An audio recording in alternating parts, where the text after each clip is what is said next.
Bonjour et bienvenue sur Médien TV. Presque un mois depuis le déclenchement du conflit entre Israël et les mouvements de la résistance palestinienne, le monde entier peine à obtenir un cessez-le-feu. La communauté internationale est fortement divisée sur ce conflit. Qu'en est-il en Afrique? On en parle ce matin avec notre invité. Il s'agit de l'analyste politique Aline Zouzi que nous avons le plaisir de retrouver aujourd'hui avec nous sur ce plateau. Bonjour et bienvenue à vous Aline Zouzi. Merci de m'accueillir.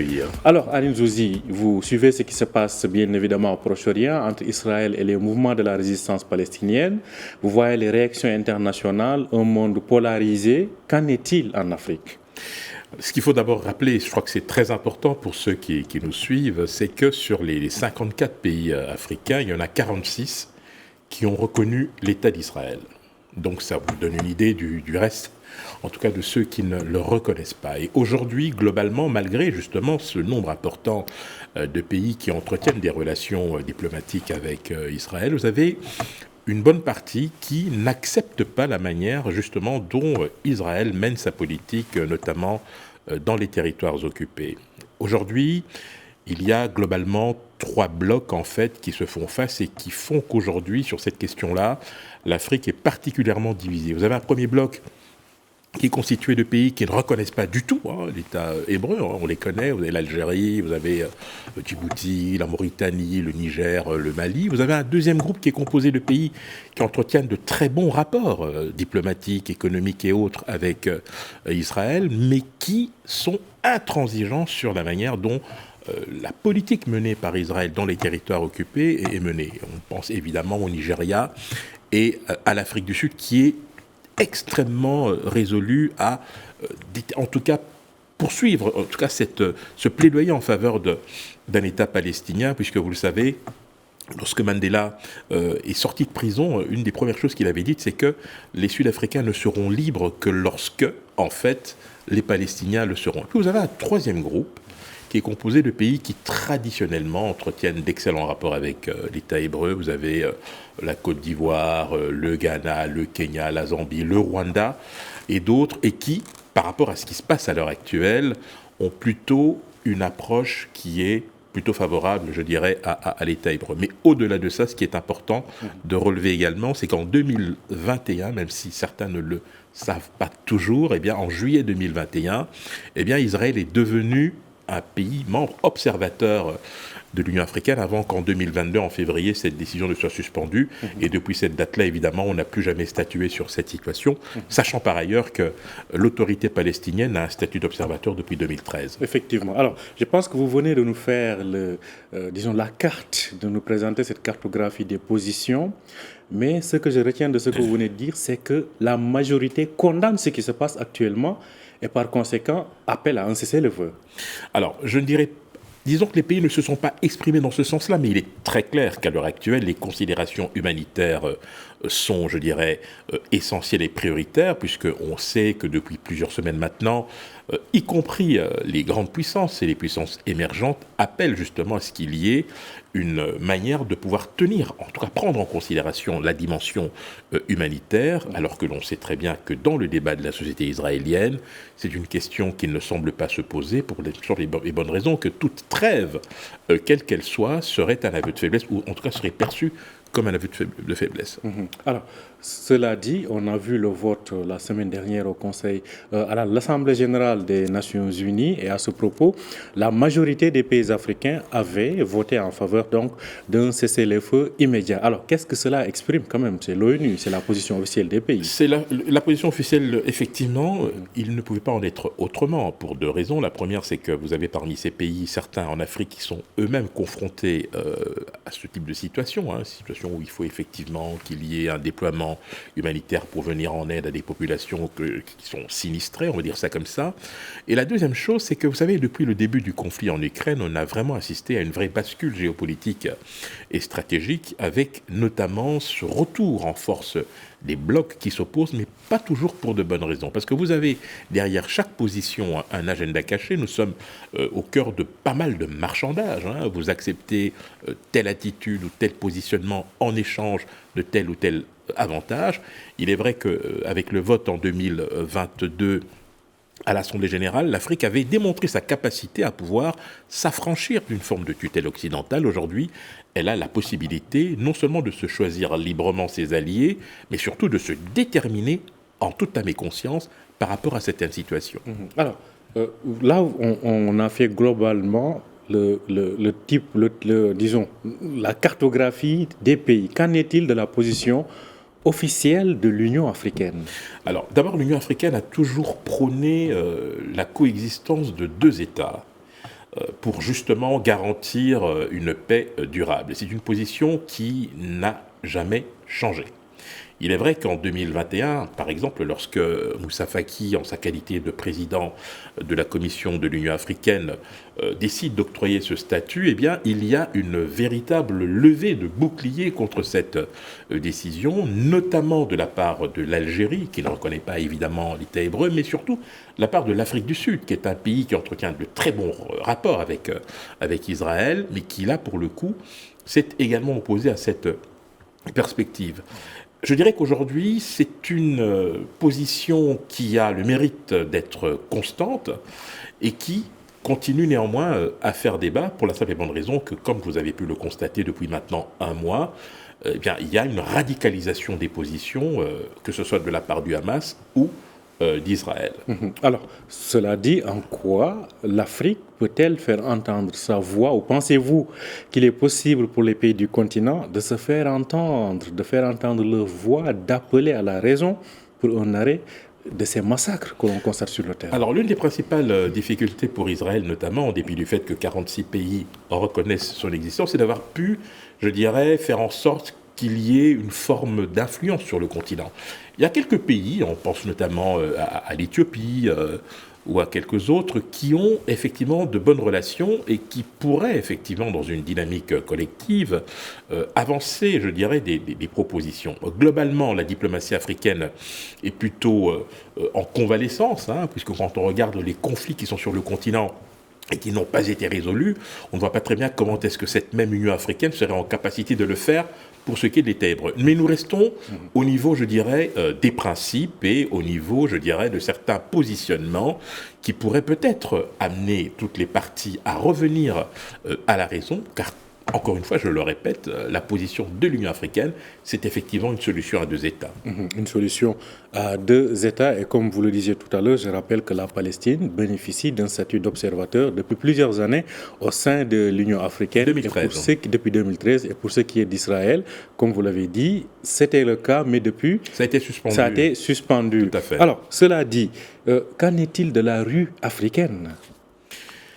Écoutez, la rue africaine, globalement, et en écho avec ce qui se passe dans la rue arabe ou dans certains pays musulmans qui sont non arabes, on pense évidemment à l'Iran et à la Turquie, est toujours favorable à ce que la reconnaissance du droit à l'autodétermination des peuples soit effectivement une réalité.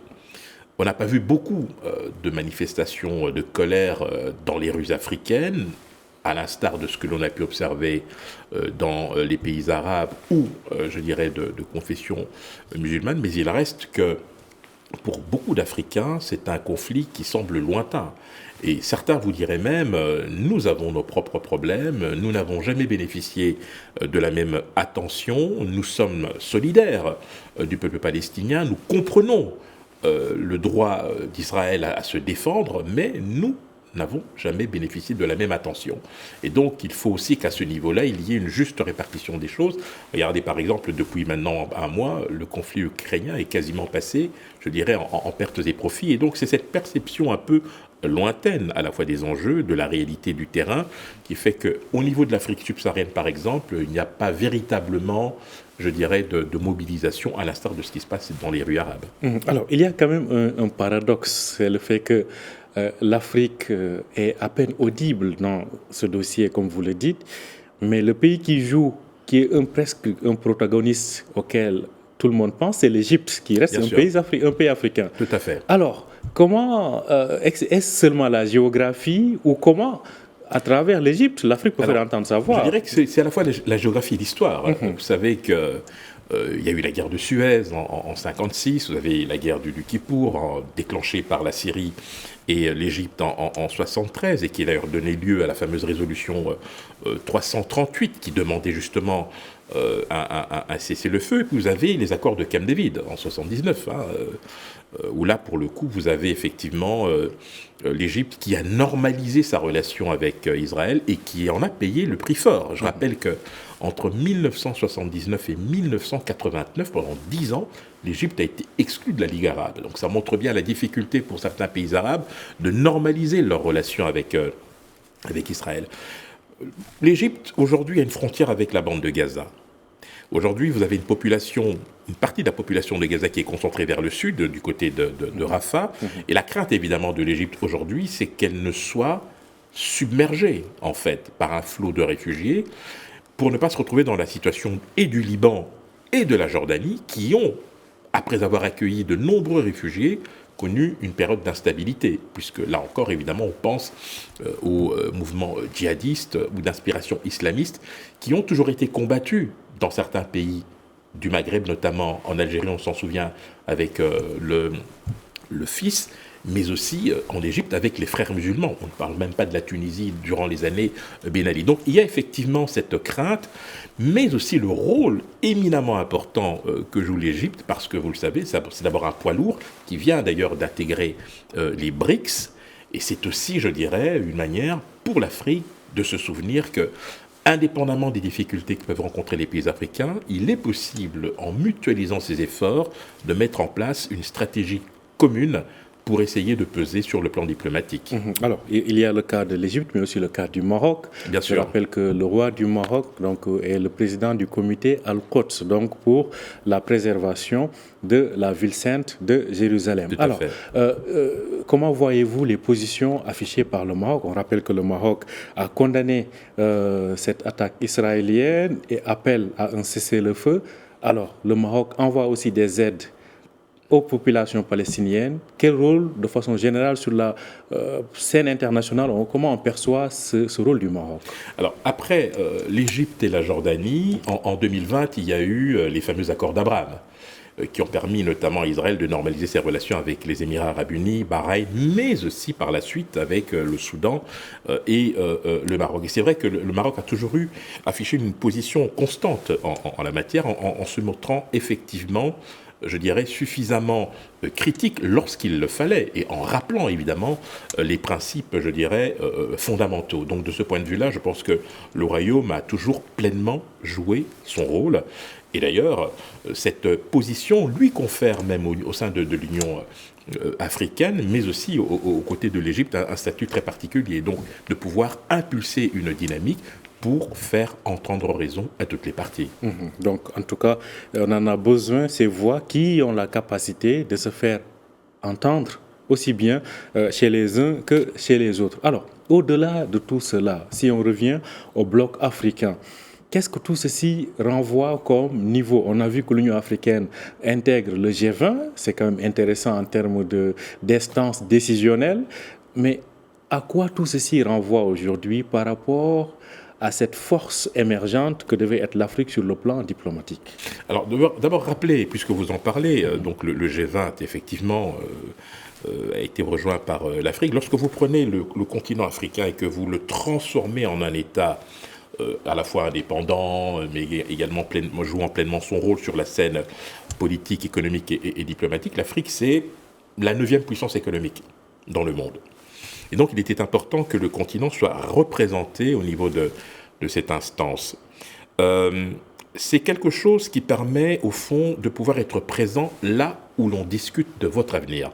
Parce qu'une des difficultés du continent africain et de certains pays, quand vous les prenez individuellement, c'est que leur sort est souvent négocié ou discuté en l'absence des principaux concernés. Et ça, c'est inacceptable.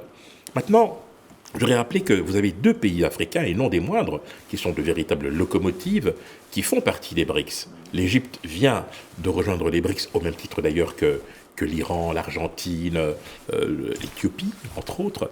Et donc, vous avez, même au sein de cette organisation, où vous avez 2 pays africains, l'un ayant arabe, en l'occurrence, normaliser ses relations avec, je dirais, Israël, et l'autre très puissant économiquement, l'Afrique du Sud, qui a toujours été très critique par rapport à la politique menée dans les territoires occupés, qui ont affiché des positions totalement différentes. Vous prenez l'Inde et la Chine, par exemple, elles ont affiché une forme, je dirais, de neutralité dans cette affaire, alors que d'autres étaient beaucoup plus en pointe. Sur le continent africain, la difficulté, justement, c'est de pouvoir concilier à la fois les impératifs d'intérêt que l'on souhaite faire avancer vis-à-vis de certains partenaires ou certains interlocuteurs, et surtout rappeler des principes sur lesquels les Africains se sont mis d'accord dès le départ. Je l'ai dit tout à l'heure, cette solution à deux États qui reste, quoi qu'on en dise, la seule alternative possible à ce qui se passe, mais pour laquelle certains pays africains ont parfois du mal à se déterminer, parce que soit ces pays sont dans une forme d'attentisme, ou soit parce qu'ils ne perçoivent pas suffisamment les enjeux et les défis que cela implique. Alors, pensez-vous que les États africains sont obligés d'obéir aux agendas d'autres puissances? Ce que je veux dire par là, comme vous l'avez rappelé, on a failli replonger dans un monde polarisé avec la guerre en Ukraine. Est-ce que là, on est obligé de se ranger dans un camp ou dans l'autre? Ou Non. plutôt, pensez-vous qu'il y a de la souveraineté dans la décision et la position des États africains? Mais écoutez, cette souveraineté s'est déjà exercée. En fait, on l'a vu notamment l'an dernier lors du vote à l'Assemblée générale. Vous avez des pays qui se sont abstenus par rapport au vote qui avait été demandé pour condamner l'agression russe en Ukraine. Vous avez des pays qui ont tout simplement refusé. Parmi ces pays, vous en avez évidemment qui sont traditionnellement des alliés de la Russie. On ne va pas y revenir, hein, on les connaît, hein, le Mali ainsi que d'autres. Mais globalement, il y a une volonté de pouvoir se déterminer en son âme et en conscience par rapport à une situation que certains pays africains connaissent, mais pour laquelle la communauté internationale n'a jamais manifester le moindre intérêt. Et donc aujourd'hui, ces pays africains sont en capacité non seulement de se choisir leurs propres alliés, mais d'avoir leur propre perception de la situation et peut-être même, dans une dynamique collective, formuler des propositions pour une sortie de crise. Alors, peut-être ce sera ma dernière question. On voit que l'Afrique n'a presque pas droit au chapitre quand il s'agit des autres conflits. Alors, comment faire en sorte que nous aussi, en tant qu'Africains, on puisse s'immuniser, on puisse se prémunir de ces incursions, de ces ingérences en cas de problèmes africains? Bon, d'abord, être en capacité de régler nos propres problèmes. La difficulté, évidemment, c'est que lorsqu'on prend la peine de régler nos propres problèmes, on est souvent critiqué en interne. Ça pose un vrai problème. Lorsqu'on regarde, par exemple, la CEDEAO dans certains dossiers, comme par exemple le Mali, le Niger, la Guinée et le Burkina, certaines opinions africaines ont crié au loup en disant que la CEDEAO était inféodée aux Occidentaux. Donc c'est toute la difficulté pour les Africains de pouvoir déjà se faire confiance dès le départ. Mais ce qui me semble être je dirais, une source d'espoir et qui va dans la bonne direction, c'est lorsque vous avez au niveau de l'Union africaine des principes intangibles. En cas de coup d'État, vous êtes tout simplement suspendu ou exclu des instances de l'Union africaine. Il en va de même pour la CEDEAO. Donc si on met en place des règles que nous devons respecter, à ce moment-là, il sera possible de pouvoir envisager une issue et donc de pouvoir travailler de manière beaucoup plus intelligente. Ce fait un plaisir de vous entendre, Aline Zouzi. Je rappelle que vous êtes analyste politique et spécialiste de l'Afrique. Merci d'avoir accepté notre invitation. Merci de m'avoir invité. Merci à vous aussi de nous avoir suivis. Je rappelle que vous pouvez retrouver cet entretien sur notre site www.medianews.com. Bonne journée et bonne suite de programme sur Médien TV.